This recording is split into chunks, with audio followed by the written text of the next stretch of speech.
Приветствую, друзья! То, что сейчас происходит на Земле, пугает и восхищает одновременно. Природа будто восстала и показывает всю свою мощь, а мы становимся свидетелями ее ярости. Давайте посмотрим, что случилось за последние сутки. Все это реальные события последнего дня.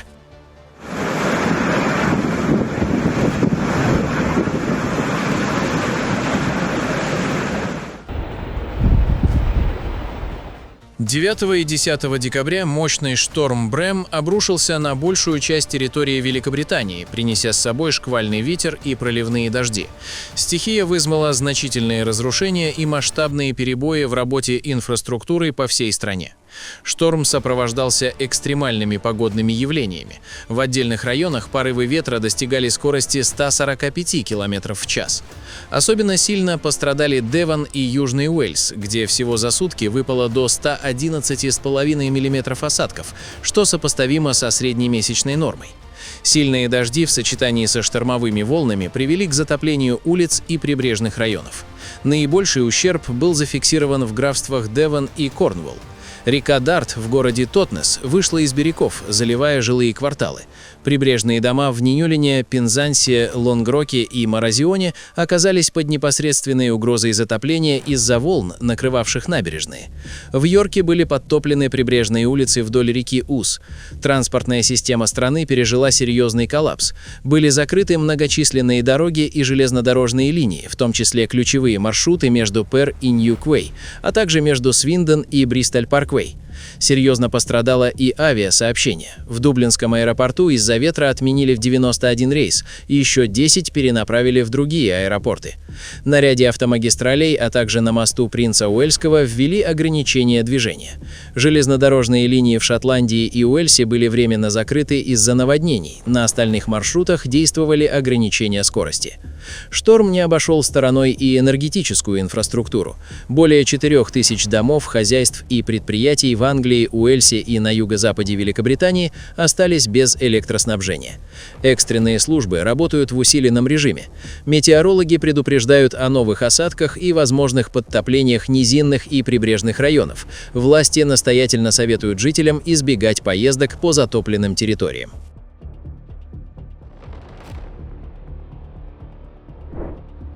В марокканском городе Фес в результате обрушения двух четырехэтажных жилых домов погибли по меньшей мере 22 человека, еще 16 получили ранения различной степени тяжести. Инцидент произошел в ночь на 10 декабря в густонаселенном районе Аль-Мустакбал. По данным СМИ, строения демонстрировали признаки структурного износа на протяжении нескольких лет, хотя другие источники указывают, что здания были относительно новыми, построенными в 2006 году в рамках инициативы по самозастройке «Город без трущоб». Точная причина обрушения в настоящее время устанавливается, ведется официальное расследование. Жители соседних домов рассказали о необычных вибрациях и странном шуме, предшествовавших обрушению, что позволило некоторым успеть покинуть свои жилища до катастрофы. Сразу после получения информации об инциденте на место происшествия прибыли представители местных властей, службы безопасности и подразделения гражданской защиты. Была немедленно начата масштабная поисково-спасательная операция. На месте трагедии продолжаются работы по разбору завалов и поиску людей, которые все еще могут находиться под обломками. Территория вокруг места происшествия была оцеплена, жителей прилегающих зданий эвакуировали в качестве меры предосторожности.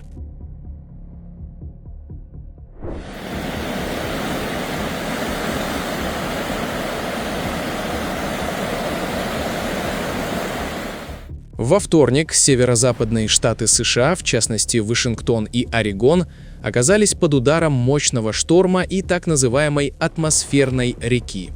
Эти явления привели к сильным проливным дождям, которые вызвали масштабные наводнения, резкий подъем уровня рек, эвакуации и серьезные разрушения инфраструктуры.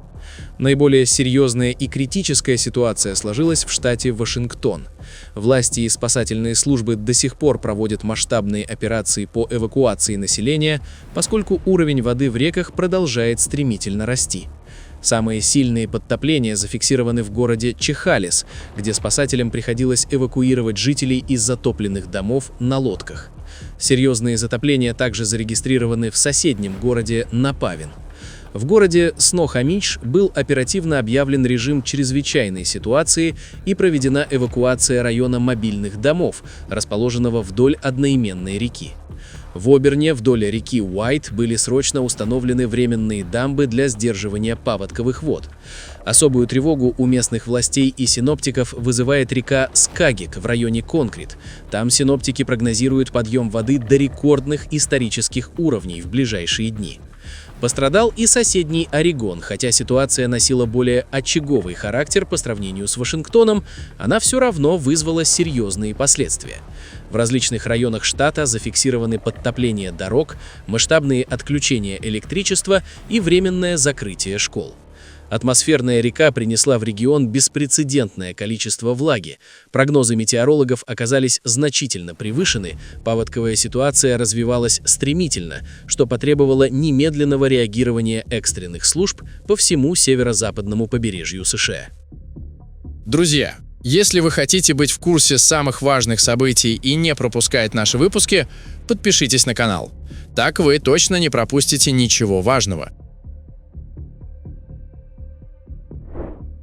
В связи с прохождением мощного циклона, сопровождающегося интенсивным снегопадом и колебаниями температуры воздуха в районе 0 градусов, на территории Вологодской области сложилась сложная обстановка.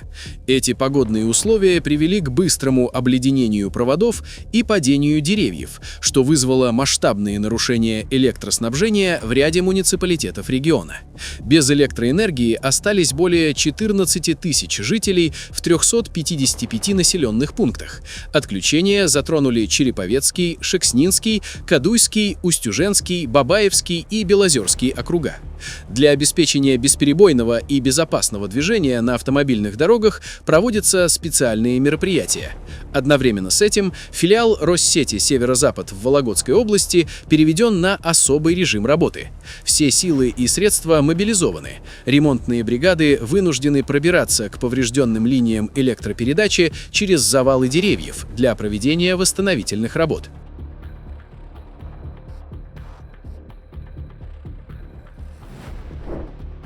Вчера жители города Танами, расположенного в одноименной пустынной местности на севере Австралии, стали свидетелями мощной песчаной бури, которая буквально превратила день в ночь.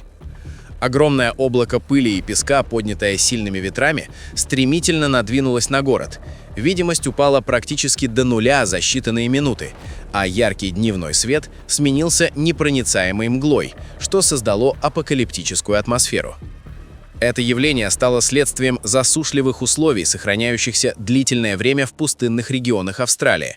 Хотя песчаные бури не являются редкостью для этого региона, данная буря отличалась особой интенсивностью и скоростью распространения. Местные власти призвали жителей оставаться в помещениях, плотно закрыть окна и двери, чтобы избежать проблем с дыханием, вызванных мелкодисперсной пылью.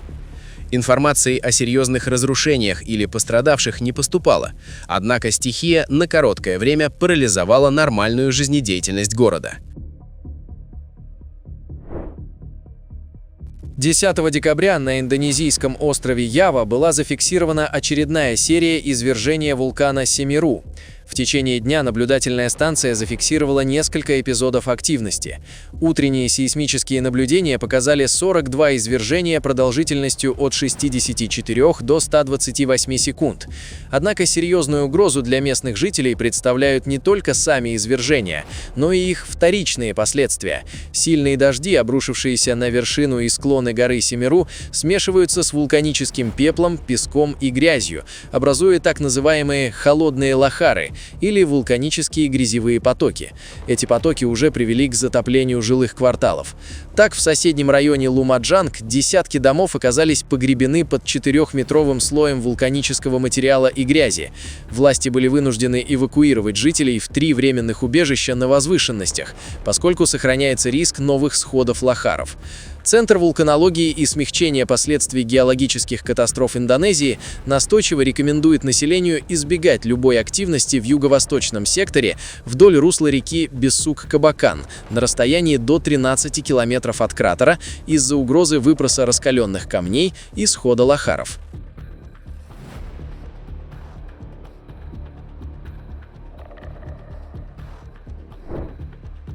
Вчера движение транспорта через стратегически важный перевал Камчик, расположенный на автомобильной дороге А-373 Ташкент-Ош, было временно полностью остановлено. Причиной послужило резкое ухудшение погодных условий.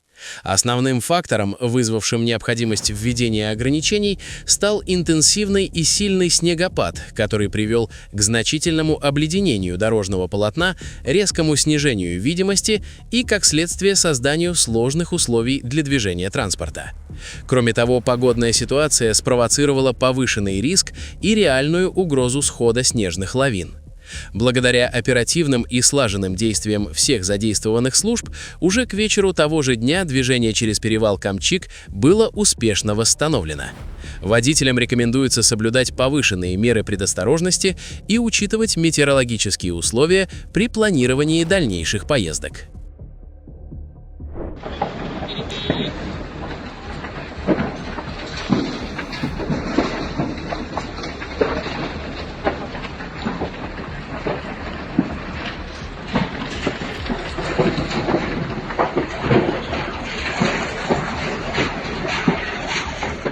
Вечером 10 декабря в Санкт-Петербурге произошел крупный пожар на территории правобережного рынка, расположенного на улице Дыбенко. Огонь быстро распространился по зданию, охватив площадь в 1500 квадратных метров. При этом второй этаж здания сгорел практически полностью. Пожару был оперативно присвоен повышенный, второй номер сложности. Из горящего здания эвакуировали около 100 человек. Для тушения пожара и ликвидации последствий на место происшествия были стянуты значительные силы. С огнем боролись 96 пожарных и 26 единиц техники. К сожалению, в результате инцидента пострадали люди. Первоначально сообщалось об одном пострадавшем, доставленном в больницу, но позднее данные обновились. Пострадали 2 человека, а под завалами после локализации возгорания было обнаружено тело погибшего человека. Сейчас горение ликвидировано. По предварительной информации, наиболее вероятной причиной возгорания могла стать неисправная электропроводка. По факту происшествия возбуждено уголовное дело.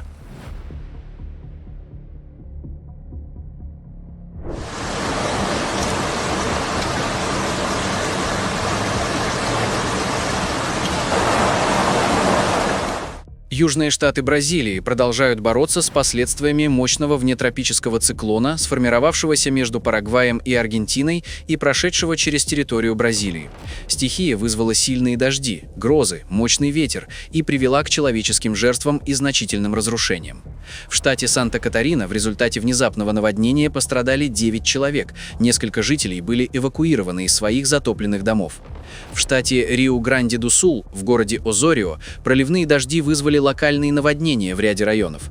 По всему муниципалитету зафиксированы повреждения крыш жилых домов, поваленные деревья и масштабные перебои с электроснабжением. В отдельных районах за короткий промежуток времени выпало более 130 мм осадков, что превышает среднемесячную норму осадков для декабря. Интенсивные ливни привели к резкому подъему уровня воды в реках и дренажных системах, вызвав стремительное затопление жилых кварталов. Был объявлен режим чрезвычайной ситуации, часть жителей оказалась заблокированной в своих домах.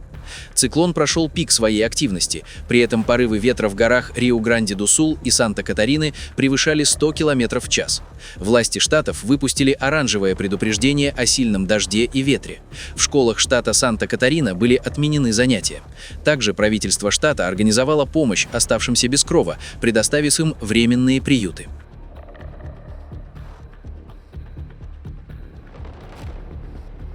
Друзья, на этом наш выпуск завершен. Будем рады видеть вас снова. Подписывайтесь и до встречи завтра в новом выпуске.